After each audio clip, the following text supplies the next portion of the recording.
Hello and welcome back বন্ধুরা, ভিডিওটিতে click করার জন্য আপনাদের জানাই অসংখ্য ধন্যবাদ। দেখতে শুরু করেছেন আপনাদের প্রিয় ইউটিউব চ্যানেল নেক্সট টেক 24। তো বন্ধুরা, অবশেষে সুখবর, দীর্ঘ প্রতীক্ষার অবসান, বহুল প্রতীক্ষিত অন্নপূর্ণা যোজনার ফর্ম প্রকাশিত হয়েছে এবং এই ফর্ম আপনারা কিভাবে ফিল আপ করবেন জানিয়ে রাখা ভালো। অনলাইন এবং অফলাইন উভয় মাধ্যমে কিন্তু আবেদন করা যাবে। তবে আজকে আমরা ভিডিওতে দেখে নেব যে অফলাইন ইতিমধ্যে রাজ্যের মুখ্যমন্ত্রী মাননীয় শুভেন্দু অধিকারী যে ফর্ম প্রকাশিত করেছেন ওয়েবসাইট মারফত, সেই ফর্ম কিভাবে আপনারা step by step fill up করবেন তার বিস্তারিত ভিডিও আজকে নিয়ে চলে এসেছি। তার জন্য দেরি না করে অবশ্যই আপনারা চ্যানেলে যদি নতুন হয়ে থাকেন চ্যানেলটিকে অবশ্যই সাবস্ক্রাইব করে নেবেন অন্যান্য তথ্য আপডেট পাওয়ার জন্য। এবং ভিডিওটিতে অবশ্যই একটি ছোট্ট লাইক দিতে ভুলবেন না। ভিডিওটি অবশ্যই আপনাদের বন্ধুদের সঙ্গে শেয়ার করতে ভুলবেন না। তো দেখে নিচ্ছি কিভাবে আপনারা এই ফর্ম ফিল আপ করবেন। তবে এই ফর্ম ফিল আপ প্রসেস শুরু করার আগে আমি আপনাদের কিছু তথ্য দিতে চাই। প্রথমত, এই আবেদন অনলাইন এবং অফলাইন উভয় মাধ্যমেই হবে এবং আজ থেকে শুরু করে আগামী 90 দিন পর্যন্ত এই ফর্ম ফিল আপ প্রক্রিয়া চলবে, অনলাইন এবং অফলাইন। অনলাইনে ওয়েবসাইট মারফত এবং অফলাইনে বিডিও অফিসে গিয়ে আপনাদের জমা দিতে হবে এই ফর্ম ফিল আপ করে। এবং কি কি রয়েছে এই ফর্মে বিস্তারিত তথ্য রয়েছে। কেবল আবেদনকারী নন, আবেদনকারীর পরিবারের সমস্ত সদস্য অর্থাৎ সকল সদস্যের বিবরণ কিন্তু এই ফর্মের মাধ্যমে আপনাকে দিতে হবে এবং কোথাও যেন ভুল ত্রুটি না হয়। একটু কিছু ভুল ত্রুটি বা মিথ্যে যদি আপনি তথ্য দিয়ে থাকেন তাহলে কিন্তু সেক্ষেত্রে আপনার বড় সমস্যা হতে পারে। আপনি 3000 টাকা থেকে বঞ্চিত হতে পারেন এবং অন্যান্য প্রকল্প থেকেও বঞ্চিত হতে পারেন। তো এমনটাই কড়া নির্দেশিকা জারি করা হয়েছে রাজ্য সরকারের তরফ থেকে। ফর্ম ফিল আপ করতে হবে এবং যারা পাচ্ছিলেন না, যারা ফ্রেশ ক্যান্ডিডেট, তারাও কিন্তু এই ফর্ম ফিল আপ করতে হবে, তাদেরকেও কিন্তু এই ফর্ম ফিল আপ করতে হবে। অর্থাৎ মোট কথা সকলকে কিন্তু এই ফর্ম ফিল আপ করতে হবে, ফ্রেশ হোক বা রিনিউয়াল হোক বা লক্ষ্মীর ভাণ্ডার সে পাক অথবা না পাক, সকলকে কিন্তু এই ফর্ম ফিল আপ করতে হবে। এর যোগ্যতা, নিয়ম, শর্ত অবশ্যই আপনারা সকলেই জানেন। যদি না জানিয়ে থাকেন অবশ্যই চ্যানেল পেজে আমাদের ভিডিও রয়েছে, সেখানে গিয়ে আপনারা দেখে নেবেন। তো চলে আসছি আমরা বিস্তারিত তথ্য। প্রথমত হচ্ছে আপনাদের সমস্ত তথ্য বিবরণ কিন্তু এখানে দিতে হবে। কেবল আপনার নয়, আপনার শিশু থেকে শুরু করে আপনার পরিবারের প্রাপ্তবয়স্ক থেকে শুরু করে সকলদের বিবরণ কিন্তু দিতে হবে। ভোটার কার্ড, আইডি কার্ড, আধার কার্ড, কী কী তথ্য লাগছে আমরা এই ভিডিওতে দেখে নেব। ঠিক আছে, তো চলুন দেরি না করে আমরা স্টেপ বাই স্টেপ দেখে নিচ্ছি ফর্ম ফিল আপ পদ্ধতি।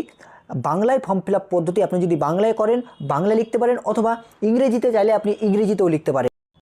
কিন্তু অবশ্যই আপনারা খেয়াল রাখবেন বাংলা এবং ইংলিশ দুটো মিক্সড করে লিখবেন না, হয় বাংলাতে লিখবেন আর না হয় ইংরেজিতে লিখবেন। তো বন্ধুরা, দেখে নিচ্ছি আমরা প্রথম পৃষ্ঠা। দেখুন আপনারা এখানে স্ক্রল করলে দেখতে পাবেন এটা হচ্ছে ফার্স্ট পৃষ্ঠা বা প্রথম পৃষ্ঠা। তাহলে প্রথম পৃষ্ঠায় কিভাবে আপনারা কি লিখবেন সেটা আপনারা প্রথমে দেখে নিন। ঠিক আছে, দেখুন বিভাগ ক বা ক্ষেত্র, বিভাগ ক এর কী রয়েছে, পারিবারিক পরিচয়, অর্থাৎ আপনার পারিবারিক পরিচয় কিন্তু এখানে দিতে হবে। দেখুন কি বলা হয়েছে, পরিবারের প্রধানের নাম। দেখুন এখানে কলাম, ফার্স্ট কলাম রয়েছে, সেকেন্ড কলাম, থার্ড কলাম। ঠিক আছে, এখানে ফার্স্ট কলামে যেহেতু প্রত্যেকটার হেডলাইন দেওয়া রয়েছে, ঠিক আছে, কি কি বসাতে হবে। এবং আপনার সেকেন্ড কলাম যেটা রয়েছে অর্থাৎ এই কলামটা, এই কলামে কিন্তু আপনাদের ডিটেলসগুলো বসাতে হবে। এখানে কিন্তু আপনারা বসাবেন না ডিটেলস, আপনারা এই ঘরে ডিটেলসগুলো বসাবেন। ঠিক আছে, এটা কিন্তু আপনাদের যেন মাথায় থাকে। দেখুন পরবর্তী, দেখুন কি বলা হয়েছে, পরিবারের প্রধানের নাম। তাহলে আপনার বাড়ির যিনি প্রধান তার নাম এখানে পুরো নাম লিখতে হবে। ঠিক আছে, যদি বাংলায় লিখেন তাহলে অবশ্যই বাংলা লিখবেন, অথবা ইংরেজি হলে ইংরেজিতে লিখবেন। ঠিক আছে, দেখুন কি বলা হয়েছে, সঠিক হলে টিক চিহ্ন দিন। এক্ষেত্রে যেহেতু দেওয়া হচ্ছে না, তাহলে আপনার প্রথমে কি বলা হয়েছে, প্রথমে বলা হয়েছে বিভাগ বা ক্ষেত্র, অর্থাৎ এখানে প্রত্যেকটি বিভাগ দেওয়া রয়েছে, অর্থাৎ কী কী লিখতে হবে, কার নাম লিখতে হবে, সেই নির্দেশনাগুলি কিন্তু এখানে দেওয়া রয়েছে। ঠিক আছে, আর এখানে কিন্তু দ্বিতীয় কলাম রয়েছে। আপনারা যদি দেখেন লক্ষ্য করে, তাহলে এক্ষেত্রে 3টি কলাম রয়েছে। এই প্রথম কলাম যেটি হচ্ছে বিভাগ বা ক্ষেত্র, 3 নম্বর হচ্ছে বিকল্প বা ইনপুট, যেখানে আপনাদের লিখতে হবে অর্থাৎ ডিটেলসগুলি লিখতে হবে। আর এখানে রয়েছে নির্দেশনা, অর্থাৎ কী করতে হবে, কী অনুযায়ী লিখতে হবে, এখানে কিন্তু ডিটেলসে বলা রয়েছে। চলুন আমরা প্রথমেই চলে আসছি 1 নম্বর পয়েন্টে। 1 নম্বর পয়েন্টে বলা হয়েছে পরিবারের প্রধানের নাম, অর্থাৎ হেড অফ ফ্যামিলি, HOF মানে হেড অফ ফ্যামিলি। তাহলে আপনার বাড়ির পরিবারের প্রধানের নাম কিন্তু এই বক্সে কিন্তু লিখতে হবে। খবরদার আপনারা এই বক্সে কিন্তু লিখবেন না, এই বক্সে অবশ্যই লিখবেন না। আপনারা লিখবেন এই বক্সে, অর্থাৎ দ্বিতীয় যে কলাম রয়েছে, দ্বিতীয় স্তম্ভ রয়েছে বা দ্বিতীয় ঘর রয়েছে, সেই দ্বিতীয় ঘরগুলিতে আপনারা লিখবেন। পরবর্তীতে আমরা চলে আসছি, দেখুন বলা হয়েছে পরিবারের প্রধানের নাম। এবার এখানে দেখুন নির্দেশনায় কি বলা হয়েছে, আধার কার্ড বা সরকারি পরিচয়পত্র অনুযায়ী আপনাদের নামগুলি এখানে বসাতে হবে। এমনি আপনারা নাম বসাবেন না, অবশ্যই নিজস্ব নথি দেখে এবং কোনো ভুল ত্রুটি ছাড়াই কিন্তু আপনারা এই নাম এই বক্সে লিখবেন, ঠিক আছে। 2 নম্বর পয়েন্টে বলা হয়েছে জন্ম তারিখ। তাহলে জন্ম তারিখ এখানে বলা হয়েছে 2 নম্বর পয়েন্টে দিন, মাস, বছর। তাহলে প্রথমে আপনারা দিন দিবেন, তারপরে মাস, তারপরে হচ্ছে বছর। আপনারা অবলিক দিয়েও লিখতে পারেন, যেরকম 202 যদি হয় তাহলে প্রথমে 0 দিবেন, এক সংখ্যা যদি হয়, তারপরে হচ্ছে 3 এবং 1999 এভাবে আপনারা দিতে পারেন, ঠিক আছে। অথবা আপনারা এইভাবেই দিতে পারেন, কোনো অসুবিধা নেই। তারপর দেখুন কি বলা হয়েছে 3 নম্বর পয়েন্টে বলা হয়েছে পরিবারের প্রধানের লিঙ্গ। তাহলে পরিবারের প্রধানের লিঙ্গ যদি পুরুষ হয় তাহলে পুরুষে টিক করবেন, যদি মহিলা হয় মহিলা টিক করবেন, অথবা অন্যান্য যদি তৃতীয় লিঙ্গ হয় তাহলে তৃতীয় লিঙ্গতে আপনারা ক্লিক করতে পারবেন। 4 নম্বর পয়েন্টে বলা হয়েছে পরিবারের প্রধানের আধার নম্বর। অবশ্যই আধার নম্বর মাস্ট। এই কলামে কিন্তু আপনারা আধার নম্বর লিখবেন, 16 নম্বর বা 16 সংখ্যক ডিজিট যে নম্বর রয়েছে আধার কার্ডে, সেই আধার নম্বর আপনারা এখানে পুট করবেন। 5 নম্বর দেখুন, 5 নম্বর পয়েন্টে কি বলা হয়েছে। 5 নম্বর পয়েন্টে বলা হয়েছে ডিজিটাল রেশন কার্ডের পারিবারিক আইডি যদি থাকে এটা হচ্ছে অপশনাল, কিন্তু যদি না থাকে আপনাদের দিতে হবে না। যদি কিন্তু রেশন কার্ডের আপনাদের যে ফ্যামিলির আইডি নম্বর রয়েছে সেই আইডি নম্বরটা যদি থাকে তাহলে সেক্ষেত্রে আপনারা এখানে দিতে পারেন, অথবা যদি না থাকে কোনো সমস্যা নেই, ফাঁকা ছেড়ে দিবেন বা NA এভাবে লিখে দিবেন, NA, ঠিক আছে, এভাবে লিখে দিবেন। দেখুন তারপরে বলা হচ্ছে 6 নম্বর পয়েন্টে কি বলা হচ্ছে পরিবারের সদস্য সংখ্যা। আপনার পরিবারে কতজন সদস্য রয়েছে, কতজন মেম্বার রয়েছে তার ডিটেলস এখানে দিতে হবে, ঠিক আছে। অর্থাৎ যদি হয় আপনার পরিবারে 10 জন তাহলে আপনারা সংখ্যায় 10 লিখবেন, এভাবে সংখ্যায় 10, ঠিক আছে। যদি সিঙ্গেল হয়, অর্থাৎ ধরুন আপনার পরিবারে 8 জন রয়েছে, তাহলে আপনারা কি লিখবেন, 0 এভাবে লিখবেন, 08, ঠিক আছে, সংখ্যায় লিখবেন কিন্তু, ঠিক আছে, বাংলায় লিখবেন। যদি বাংলায় লিখে থাকেন তো অবশ্যই বাংলায় লিখবেন, ইংরেজিতে হলে আপনারা সবগুলো ইংরেজিতে ফিল আপ করবেন। 7 নম্বর পয়েন্টে বলা হয়েছে ঠিকানা। তাহলে অবশ্যই এখানে আপনার অ্যাড্রেস দিতে হবে, স্থায়ী ঠিকানার অ্যাড্রেস, ঠিক আছে, স্থায়ী ঠিকানা কিন্তু, অর্থাৎ আপনি যেখানে বসবাস করছেন বা আপনার পরিবার যেখানে বসবাস করে। তারপরে দেখুন কি বলা হয়েছে 8 নম্বর যোগাযোগ নম্বর। অবশ্যই আপনার যোগাযোগ নম্বর এখানে আপনাদের দিতে হবে, অর্থাৎ ফোন নম্বর আপনাদের এখানে দিতে হবে। বিশেষত পরিবারের প্রধানের আধার নম্বর সংযুক্ত মোবাইল নম্বর। দেখুন এখানে একটা নির্দেশিকা দেওয়া রয়েছে, খুব সুন্দরভাবে বলা হয়েছে, কিন্তু যদি আপনার পরিবারের প্রধানের আধারের নম্বর অর্থাৎ মোবাইল নম্বর সাথে যে নম্বর লিঙ্ক রয়েছে, আধারের সাথে যেই নম্বর বা যেই মোবাইল নম্বর লিঙ্ক রয়েছে সেই নম্বরটা যদি এখানে দেন তাহলে সব থেকে বেটার হবে, ঠিক আছে, এটাই কিন্তু বলা হয়েছে, ঠিক আছে। তারপরে দেখুন কি বলা হয়েছে 9 নম্বর পয়েন্টে বলা হয়েছে নাম, বয়স, জন্ম তারিখ, লিঙ্গ, পরিবারের প্রধানের সঙ্গে সম্পর্ক, আধার নম্বর, অর্থাৎ আপনার পরিবারের সকল সদস্যের এখানে বিবরণ দিতে হবে। সদস্য 1, তারপরে আপনারা পরবর্তী যদি পেজে যান তাহলে সেখানে সদস্য 2, সদস্য 3, সদস্য 4, সদস্য 5 পর্যন্ত এভাবে রয়েছে, ঠিক আছে। চলুন আমরা দেখে নিচ্ছি ডিটেলসগুলো। দেখুন কি বলা হয়েছে, প্রথমে পরিবারের সদস্য যিনি রয়েছেন, প্রথম সদস্য, তার নাম এখানে আপনারা লিখবেন, ঠিক আছে।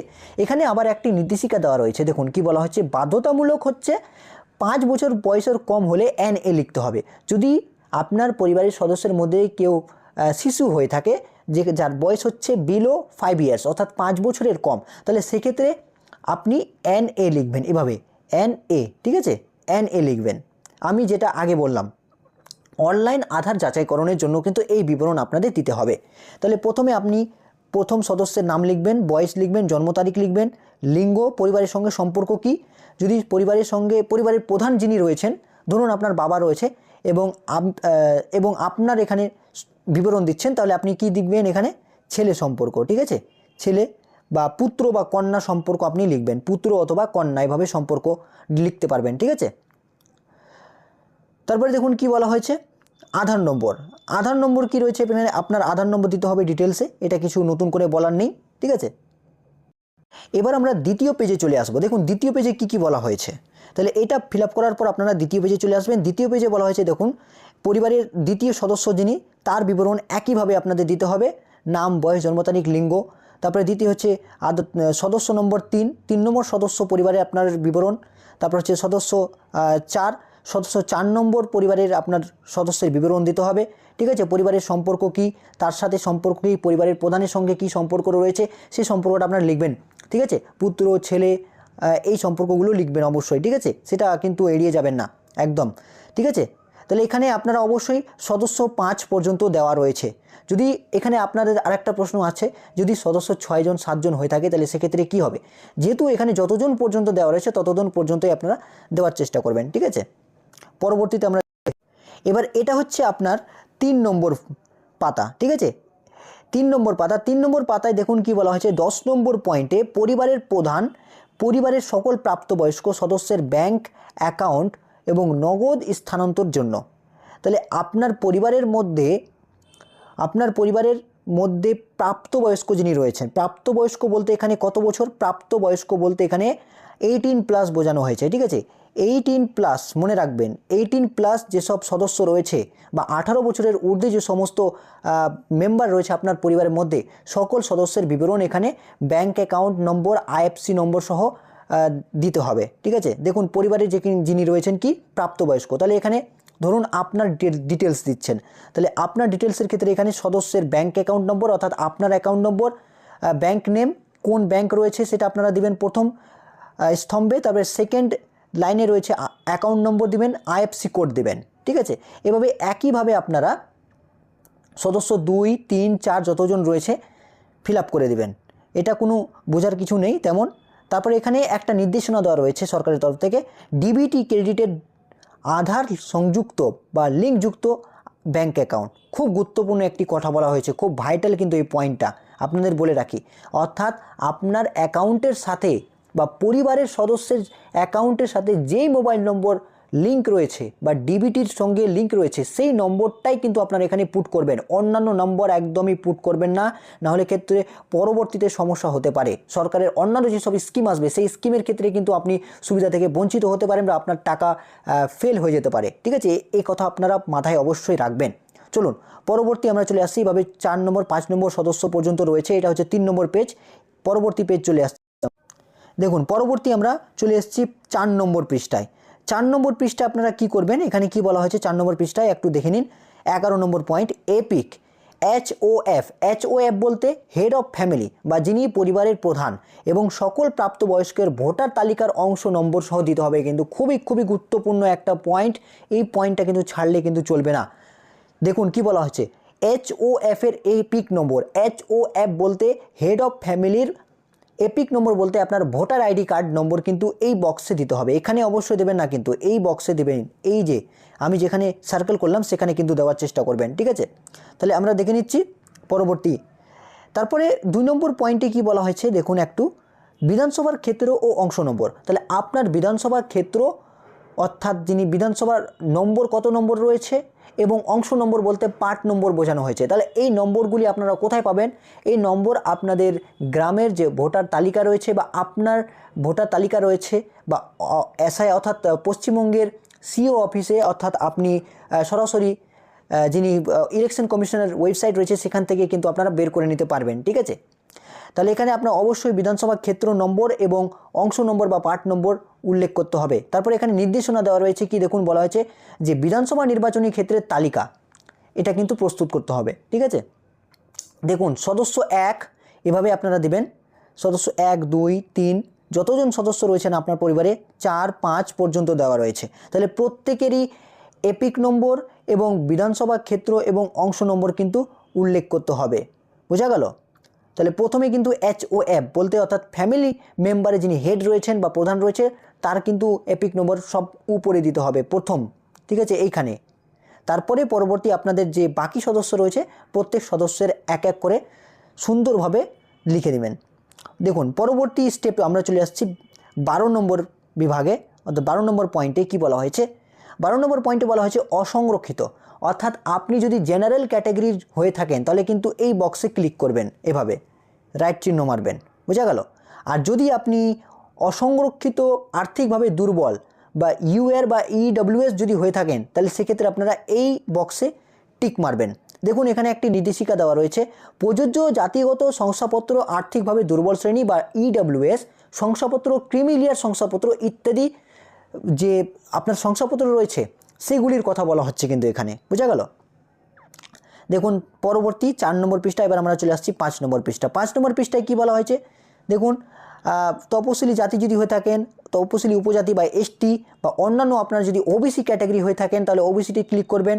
এভাবে আপনার যে ক্যাটাগরি সেই ক্যাটাগরি অনুযায়ী আপনি কিন্তু লিখবেন, বুঝা গেল।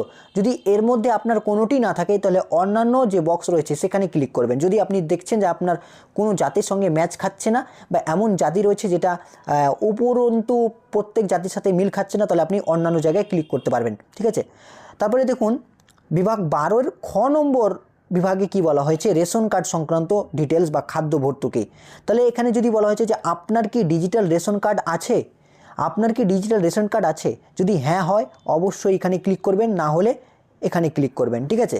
তারপরে এখানে একটি নির্দেশিকা দেওয়া রয়েছে, যদি হ্যাঁ হয় তাহলে কার্ডের ধরন এবং নম্বর উল্লেখ করুন। তাহলে যদি হ্যাঁ হয় তাহলে অবশ্যই আপনি কিন্তু এখানে নম্বরটা উল্লেখ করে দিবেন। এখানে কিন্তু বলা হয়েছে কোথায় নম্বর লিখবেন, এই যে নিচে এই বক্সে এখানে কিন্তু আপনারা আপনার রেশন কার্ড নম্বর লিখবেন। যদি AAY বা PHH বা SPHH বা RSKY1 RSKY2 যে কোনো কার্ড হয়ে থাক না কেন, যদি আপনার রেশন কার্ড হয়ে থাকে অবশ্যই কিন্তু প্রথমে হ্যাঁ বা না ক্লিক করে নিচের দিকে আপনার নম্বরটা পুট করে দেবেন। 2 নম্বর পয়েন্টে কি বলা হয়েছে দেখুন, বলা হয়েছে যদি হ্যাঁ হয় তবে কার্ডের ধরন কি আপনার, দেখুন কার্ডের ধরন যেটা হবে আপনারা দেবেন। ধরুন RSKY1, তাহলে এখানে আপনার RSKY1-এ টিক মারবেন। 3 নম্বর পয়েন্টে বলা হয়েছে যে পারিবারিক রেশন দোকান থেকে মাসিক রেশন তুলছে কিনা। আপনি যদি অর্থাৎ এখানে পরিবারটি বলা হয়েছে, অর্থাৎ আপনার পরিবার রেশন দোকান থেকে মাসিক রেশন তুলছেন কিনা, আপনারা যে রেশন তুলতে যান, ঠিক আছে, সেখানে আপনারা প্রত্যেক মাসে তুলছেন কি তুলছেন না সেই বিবরণ কিন্তু এখানে দিতে হবে। হ্যাঁ হলে হ্যাঁ, না হলে নাই ক্লিক করবেন। গ নম্বরে বলা হয়েছে আপনার সম্পদ সংক্রান্ত, আপনার প্রপার্টি সম্পর্কিত তথ্য কিন্তু এখানে দিতে হবে, টিক মারতে হবে। জাস্ট এখানে কোনো কিছু লেখার প্রয়োজন নেই, জাস্ট আপনি টিক করবেন হ্যাঁ অথবা নাই। প্রথমে কি বলা হয়েছে ভালো করে বুঝুন। বাড়ির ধরন, আপনার বাড়িতে কি বা তার বেশি পাকা ঘর রয়েছে, আপনার বাড়ির ধরন, আপনার বাড়ি কি ধরনের রয়েছে, পাকা বাড়ি রয়েছে নাকি কাঁচা বাড়ি রয়েছে, সেটা কিন্তু উল্লেখ করতে হবে। যদি পাকা বাড়ি থেকে থাকে বা একের অধিক পাকা ঘর থেকে থাকে তাহলে অবশ্যই আপনারা হ্যাঁ এতে ক্লিক করবেন, ঠিক আছে। এখানে বলা হয়েছে নির্দেশিকায় কি বলা হয়েছে দেখুন, বসার ঘর ও শোবার ঘর মিলিয়ে 3 বা তার বেশি বা সিমেন্টের দেওয়াল ছাদযুক্ত যদি হয়ে থাকে তাহলে কিন্তু আপনারা এখানে হ্যাঁ ক্লিক করবেন। 2 নম্বর বলা হচ্ছে জমির মালিকানা, জমির মালিকানা আপনার রয়েছে কিনা, হ্যাঁ হলে হ্যাঁ, না হলে না। তাহলে এখানে নির্দেশিকা বলা হয়েছে রেজিস্ট্রেশন নথি, মিউটেশনের কপি এবং ROR হালগানাকদের তারিখ সহ সর্বশেষ জমির রেকর্ডের কপি কিন্তু আপনাদের দিতে হবে, ঠিক আছে। রেকর্ড যে রয়েছে আপনার নামে যে জমি রয়েছে সেই জমির রেকর্ডপত্র কিন্তু জেরক্স কপি দিতে হবে। তারপরে কি বলা হয়েছে দেখুন, 3 নম্বর পয়েন্টে বলা হয়েছে পরিবারের সকল সদস্যের মোট জমির পরিমাণ। তাহলে আপনার পরিবারে যদি 4 জন সদস্য হয়ে থাকে তাহলে সেই 4 জন সদস্যের সব মিলিয়ে মোট জমির পরিমাণ কত হচ্ছে। ধরুন এখানে বলা হয়েছে 15 শতক, তাহলে আপনারা এখানে 15 লিখে, শতক তো লেখা রয়েছে লিখতে হবে না, তাহলে 15 লিখে আপনারা লিখে ছেড়ে দেবেন। রেজিস্ট্রেশন নথি সর্বশেষ বা ROR জমির নথি, ঠিক আছে, রেজিস্ট্রেশন নথি বা সর্বশেষ আপনার যে জমির নথি রয়েছে সেই অনুযায়ী কিন্তু ডেটা দিতে হবে, আগে ডেটা দিলে চলবে না, একদম রিসেন্ট ডেটা দিতে হবে। 4 নম্বর পয়েন্টে বলা হয়েছে দেখুন যানবাহন সংক্রান্ত ডিটেলস এখানে জানতে চাওয়া হয়েছে যে আপনি বা আপনার পরিবারের কোনো সদস্য কি অবাণিজ্যিক মোটর কার চালিত 4 চাকা গাড়ি রয়েছে। অবাণিজ্যিক বলতে আপনি যদি আপনার কমার্শিয়ালের জন্য নয়, বরং আপনার ইন্ডিভিজুয়ালের জন্য বা আপনার ব্যক্তিগত কারণের জন্য আপনি যেসব গাড়ি ব্যবহার করছেন আপনার বাড়িতে যদি থেকে থাকে তাহলে সেক্ষেত্রে আপনারা হ্যাঁ লিখবেন, অথবা যদি না থেকে থাকে তাহলে না লিখবেন, ঠিক আছে। যদি থেকে থাকে তাহলে গাড়ি ট্রাক্টর অন্তর্ভুক্ত, যদি হ্যাঁ হয় তাহলে তাদের মডেল কি এখানে আপনাদের বিবরণ উল্লেখ করতে হবে, তাদের মডেলটা কি, সে মডেল সংক্রান্ত ডিটেলস, গাড়ির নম্বর ডিটেলস এখানে কিন্তু বিস্তারিত তথ্য দিতে হবে, ঠিক আছে। পরবর্তী আমরা চলে আসছি 6 নম্বর পাতায়। 6 নম্বর পাতায় কি বলা হয়েছে দেখুন, 6 নম্বর পাতায় বলা হয়েছে যে পরিবার ভিত্তিক সদস্যের স্বাস্থ্য বিমা, অর্থাৎ আপনার হেলথ ইন্স্যুরেন্স রয়েছে কিনা। হেলথ ইন্স্যুরেন্স যদি থেকে থাকে, যদি না হয়, যদি না থেকে থাকে তাহলে আপনারা নাই ক্লিক করবেন, যদি থেকে থাকে তাহলে এখানে হ্যাঁতে ক্লিক করবেন। বলা হয়েছে তবে সরকারি বা বেসরকারি বিমার অঙ্ক এবং প্রিমিয়ারের বিবরণ আপনার উল্লেখ করতে হবে। যদি আপনার কোনো স্বাস্থ্য বিমা বা হেলথ ইন্স্যুরেন্স থেকে থাকে আপনার পরিবারের বা অন্যান্য যেসব সদস্য রয়েছে, তাহলে সেক্ষেত্রে সেটা হচ্ছে সরকারি নাকি বেসরকারি, অর্থাৎ প্রাইভেট না গভর্নমেন্ট রয়েছে সেটা কিন্তু উল্লেখ করতে হবে। বিমার অঙ্ক অর্থাৎ কত টাকা আপনি বিমা করেছেন বা কত টাকা বিমা করছেন সেটা কিন্তু এই বক্সে এখানে ফিল আপ করতে হবে। তারপরে প্রিমিয়ারের বিবরণ, আপনার যদি প্রিমিয়াম হয়ে থাকে তাহলে সেই বিবরণ কিন্তু দিতে হবে। প্রিমিয়াম সদস্য 1, সদস্য 3, 4 যতজন সদস্য রয়েছে প্রত্যেক সদস্যের যদি বিমা হয়ে থাকে তাহলে আপনারা লিখবেন। অন্তত একজনে যদি হয়ে থাকে সেক্ষেত্রেও আপনারা লিখবেন। এবার আমরা পরবর্তী চলে এসেছি, দেখুন 7 নম্বর পাতায় আমরা চলে এসেছি। বিভাগীয় ক্ষেত্রতে কী বলা হয়েছে, বিকল্প ইনপুট। আপনার পরিবারের সদস্যের সরকারি বেসরকারি বিমার অঙ্ক, এটা তো বললাম, অর্থাৎ এখানে হাইস্ট 5 জন সদস্যের বিবরণের কথা বলা হয়েছে। যদি অন্তত ম্যাক্সিমাম 5 জন থেকে থাকে, তার থেকে কম হলে আপনি বাকি ঘরগুলো ফাঁকা রেখে দেবেন। দেখুন 4 নম্বর ঘ নম্বর বিভাগে কি বলা হয়েছে, এটা হচ্ছে 7 নম্বর পাতা। কোনো সদস্য কি আয়কর বা পেশাগত কর প্রদান করেন, খুবই গুরুত্বপূর্ণ একটি পয়েন্ট। এই পয়েন্টটা কিন্তু ভুল কোনোভাবেই আপনারা দেবেন না। যদি আপনারা ট্যাক্স দিয়ে থাকেন, আয়কর বলতে এখানে ট্যাক্স বোঝানো হয়েছে, যদি ট্যাক্স দিয়ে থাকেন অবশ্যই আপনারা হ্যাঁতে ক্লিক করবেন। আর যদি না দিয়ে থাকেন বা আপনি বাৎসরিক মাসিক কোনো যদি সরকারকে কোনোভাবেই ট্যাক্স বা আরটিআই ফাইল যদি না করে থাকেন তাহলে অবশ্যই আপনাকে এখানে নাতে ক্লিক করতে হবে। এখানে নির্দেশিকায় কি বলা হয়েছে দেখুন, যদি হ্যাঁ হয় তবে নাম, প্যান নম্বর, আয়কর হলে অথবা পেশা কি ধরনের পেশা সেটা কিন্তু উল্লেখ করতে হবে। ঠিক আছে, পেশা অর্থাৎ আপনি কি ধরনের চাকরি করেন বা কোনো কাজ করে থাকেন গভর্নমেন্ট বা নন গভর্নমেন্টাল, সেই পেশাটা কিন্তু এখানে উল্লেখ করতে হবে। বা পেশাকর যদি হয় তাহলে সেটা কিন্তু উল্লেখ করতে হবে। দেখুন 2 নম্বর পয়েন্টে কি বলা হয়েছে, পরিবারের সদস্যের প্যান কার্ড। প্রত্যেক পরিবারের আপনার সদস্যের প্যান কার্ড যদি থেকে থাকে, সদস্য 1 নম্বর, ধরুন আপনার ছোট ভাইয়ের আছে, আপনার বড় ভাইয়ের বা বড় দাদার রয়েছে, তাহলে সেক্ষেত্রে এখানে হ্যাঁ দিবেন এবং তার বিবরণ এখানে উল্লেখ করতে হবে। আপনার প্যান নম্বর, সদস্য 2 নম্বরের প্যান নম্বর, সদস্য 3 নম্বর, সদস্য 4, যতজন সদস্য রয়েছে প্রত্যেক সদস্যের প্যান নম্বর যদি থেকে থাকে অবশ্যই এখানে বিবরণ দিতে হবে আপনার, মাস্ট, এটা কম্পালসারি কিন্তু। এবার আমরা চলে আসছি পরবর্তী লাস্ট পেজ না, এরপরে আরও 2টো পেজ রয়েছে।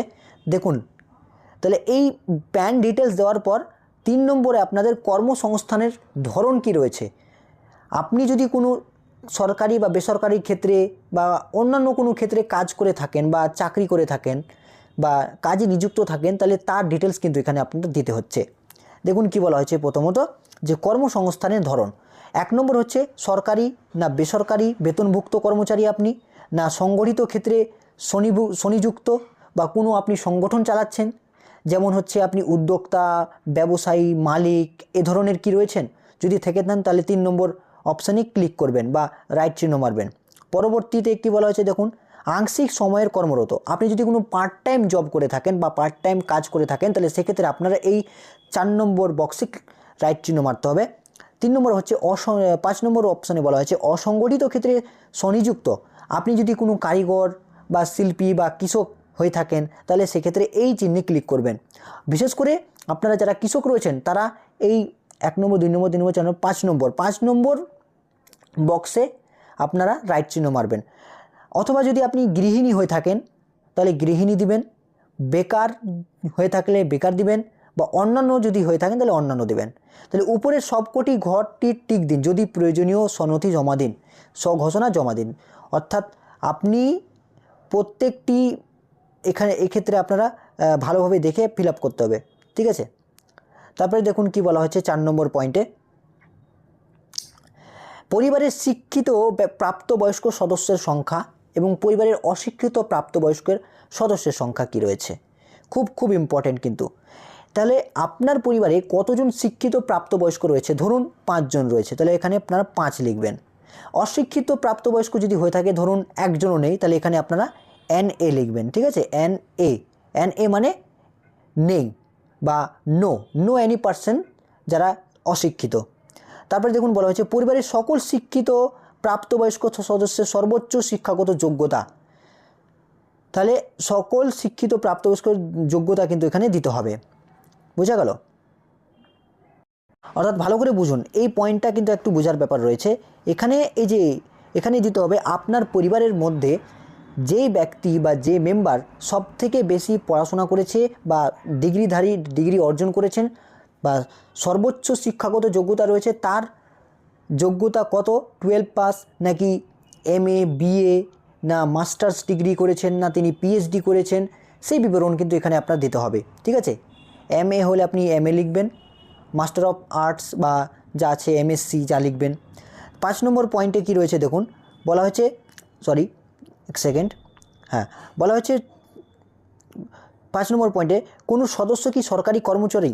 আপনার পরিবারের কোনো যদি সদস্য রাজ্য, কেন্দ্রীয়, রাষ্ট্রীয় সংস্থা বা PSU বা সংবিধিবদ্ধ বা স্ট্যাটুটরি সহায়তাপ্রাপ্ত যদি হয়ে থাকেন, তাহলে সেক্ষেত্রে আপনি হ্যাঁ দিবেন অথবা না দিতে পারেন যদি না থেকে থাকে। আপনার পরিবারের অন্তত একজন সদস্য যদি সরকারি বা কোনো কেন্দ্রীয় রাষ্ট্রীয় সংস্থার সাথে যুক্ত থাকে, অবশ্যই কিন্তু হ্যাঁ লিখবেন। আর যদি হ্যাঁ হয়ে থাকে তাহলে কিন্তু আপনার সমস্ত কর্মসংক্রান্ত শংসাপত্র সংযুক্ত করতে হবে এই ফর্মের সাথে। ঠিক আছে, অবশ্যই বোঝা গেল। যদি আপনি আপনার সদস্যে কেউ যদি কোনো চাকরি করে থাকে, তাহলে তার শংসাপত্র এই ফর্মের সাথে অ্যাটাচ করতে হবে বা জেরক্স কপি আপনাদের দিতে হবে। পরবর্তী দেখুন 6 নম্বর পয়েন্টে কি বলা হয়েছে, কোনো সদস্য কি সাংবিধানিক কোনো পদ, মন্ত্রী, সাংসদ বা পৌরস্থানীয় সংস্থা, পঞ্চায়েত সংস্থার বর্তমান বা প্রাক্তন ধারক? ধরুন আপনার পরিবারের মধ্যে কেউ একজন রয়েছে যিনি সাংসদ রয়েছেন, যিনি কি MLA রয়েছেন, MP রয়েছেন, অথবা পঞ্চায়েত সদস্য রয়েছেন, পঞ্চায়েতের কোনো সদস্য বা এই ধরনের কোনো পদ যদি থেকে থাকে, তাহলে অবশ্যই হ্যাঁ অথবা না লিখবেন। তারপরে দেখুন কি বলা হয়েছে, কোনো সদস্য কি সরকারি পেনশনভোগী? অর্থাৎ আপনার পরিবারের মধ্যে কোনো সদস্য কি সরকারি পেনশন পান? যদি পেয়ে থাকে হ্যাঁ, যদি না হলে না, এখানে নাতে ক্লিক বা রাইট চিহ্ন মারবেন। যদি পেনশন পেয়ে থাকে তাহলে সেই পেনশনের স্লিপ কিন্তু এই ফর্মের সাথে আপনার অ্যাটাচ করে দিতে হবে জেরক্স কপি। 8 নম্বর পয়েন্টে বলা হয়েছে দেখুন যে আপনার সদস্য কি GSTর অধীন নিবন্ধিত রয়েছে?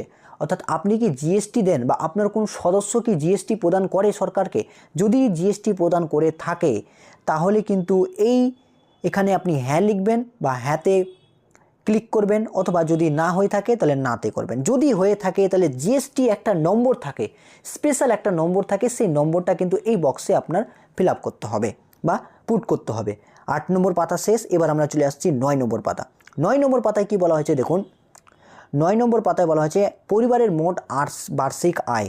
আপনার পরিবারের মোট বার্ষিক আয় কত টাকা সেখানে কিন্তু এখানে লিখতে হবে। ধরুন 1,20,000, তাহলে আপনি এখানে 1,20,000 লিখবেন এই বক্সের মধ্যে। যদি অনির্দিষ্ট হয়ে থাকে, যদি ধরুন আপনার পরিবারের ক্ষেত্রে মাসে কখনো 10,000 টাকা, কখনো 50,000 টাকা, কখনো 60,000 টাকা, এভাবে প্রত্যেক বছর উপর নিচ হতে থাকে, তাহলে আপনারা অনির্দিষ্ট লিখবেন। ঠিক আছে, এখানে বলা হয়েছে গত অর্থ বছরের মোট আয় অনিশ্চিত হলে অনির্দিষ্ট লিখুন। অর্থাৎ আপনার যে বিগত বছর হয়েছে, অর্থাৎ এখন এই বছর হচ্ছে আপনার 2026, 2025-এ যদি আপনার অনির্দিষ্ট হয়ে থাকে তাহলে সেক্ষেত্রে অনির্দিষ্ট বা না অপশানে ক্লিক করবেন। 1 নম্বর পয়েন্টে খুবই গুরুত্বপূর্ণ একটি কথা বলা হয়েছে, যেটা হচ্ছে CA এর আবেদন বর্তমান অবস্থা কি? CA এর আবেদনে আপনার বর্তমান অবস্থা কি? সদস্য 1, যদি আপনার কোনো সদস্য CAA এর অন্তর্ভুক্ত হয়ে থাকে বা তার অবস্থান কি, তিনি কি অ্যাপ্লাই করেছেন নাকি অলরেডি আওতাভুক্ত? দেখুন প্রযোজ্য নয়। দেখুন এখানে যদি বলা হয় যে যদি আপনি CA এর ক্ষেত্রে আপনি অ্যাপ্লিকেশন না করে থাকেন, ধরুন কোনো ব্যক্তি রয়েছেন যিনি CA এর আওতায় পড়েন না, ঠিক আছে, যিনি ভারতীয় নাগরিক, তাহলে এখানে আপনারা প্রযোজ্য নয় ক্ষেত্রে বক্সে টিক মারবেন। আর যদি এখানে বলা হয়েছে যে আবেদন করা হয়েছে, যদি হ্যাঁ হয় তাহলে আবেদন নম্বরটা এখানে উল্লেখ করতে হবে, খুব গুরুত্বপূর্ণ। আর যদি ইস্যু করা হয়ে থাকে তাহলে সেই সার্টিফিকেট নম্বরটা কিন্তু এখানে দিতে হবে, যদি আপনি ইস্যু করে থাকেন। এভাবে প্রত্যেক সদস্যের আপনার বিবরণ দিতে হবে। 3 নম্বর 4 নম্বর, যদি আপনার সদস্যের কোনো ব্যক্তি CA এর আওতাভুক্ত না হয়ে থাকে তাহলে প্রযোজ্য নয় অপশান, অর্থাৎ প্রথম অপশানে ক্লিক করে বাকিগুলো আর টিক মারার কোনো প্রয়োজন নেই। ঠিক আছে, এই ছিল 9 নম্বর পাতা। তারপরে আমরা চলে আসছি 10 নম্বর পাতায়। 10 নম্বর পাতায় কি বলা হয়েছে দেখুন, 10 নম্বর পাতার বিভাগ ক্ষেত্র বা কি বলা হয়েছে, অন্যান্য কিষাণ ক্রেডিট। আপনার যদি কোনো কিষাণ ক্রেডিট কার্ড থেকে থাকে, কিষাণ ক্রেডিট কার্ড বা ARD কার্ড থেকে থাকে বা শিল্পী ক্রেডিট কার্ড থেকে থাকে, যেটাকে বলা হয় আর্টিসিয়ান ক্রেডিট কার্ড বা মৎস্যজীবী ক্রেডিট কার্ড হয়ে থাকে, বা MECC যেটা বলা হয় MJCC, শিক্ষার্থী ক্রেডিট কার্ড অর্থাৎ স্টুডেন্ট ক্রেডিট কার্ড যদি হয়ে থাকে, তাহলে সেই কার্ডের নম্বর কিন্তু এখানে আপনাকে পুট করতে হবে। এটা হচ্ছে বিকল্প বলা হয়েছে, ঠিক আছে। দেখুন, যে তারিখে ইস্যু করা হয়েছে, আপনি যে তারিখে অ্যাপ্লিকেশন করেছেন বা ইস্যু করেছেন, সেই তারিখটা এখানে উল্লেখ করতে হবে। আর কর্তৃপক্ষের বিবরণ, আপনি কোথা থেকে আবেদনটা করেছেন তার বিবরণ কিন্তু এই দুটো বক্সে ফিল আপ করতে হবে। আপনি স্কুল থেকে করেছেন, কলেজ থেকে করেছেন, না অন্য কোনো সংস্থা থেকে করেছেন, সেই বিবরণ কিন্তু এখানে দিতে হবে। তারপরে দেখুন 3 নম্বর পয়েন্টে কী বলা হয়েছে, যদি SIR-এ খুব গুরুত্বপূর্ণ একটি ভাইটাল একটি আপনার পয়েন্ট, যদি SIR 2026-এ আপনার নাম বাদ পড়ে থাকে এবং আপনার মামলাটি কি ট্রাইব্যুনালে বিচারাধীন, অর্থাৎ আপনি SIR আবেদন করেছিলেন, আপনার কিন্তু নাম উঠে গেছে ফাইনাল লিস্টে, তাহলে সেক্ষেত্রে এই ঘর ফিল আপ করার প্রয়োজন নেই। তাহলে সেক্ষেত্রে আপনি প্রযোজ্য নয় অপশানে ক্লিক করবেন। অর্থাৎ এরপরে যদি আপনার বিচারাধীন থেকে থাকে বা ট্রাইব্যুনালে আবেদন করেছেন এখনও বিচারাধীন, তাহলে সেক্ষেত্রে আপনি কি লিখবেন, হ্যাঁ লিখবেন, অথবা নয় যদি হয় তাহলে নয় লিখবেন। তারপরে কি বলা হয়েছে দেখুন, তাহলে হয়ে থাকলে মামলার বিবরণ দিতে হবে। আপনার মামলার যে স্লিপ রয়েছে, ট্রাইব্যুনালে আবেদন করার জন্য যে মামলার স্লিপ, সেই স্লিপ নম্বর আপনি এখানে পুট করে দিতে পারেন, বিবরণ যেহেতু বলা হয়েছে। তারপরে সদস্য 2, 3, 4 প্রত্যেক সদস্যের এভাবে আপনার এই ফিল আপ করতে হবে এভাবে, ঠিক আছে। তো আপনাকে স্টেপ বাই স্টেপ আপনাদের বোঝানো হলো কিভাবে এই ফর্মটি ফিল আপ করবেন, ঠিক আছে।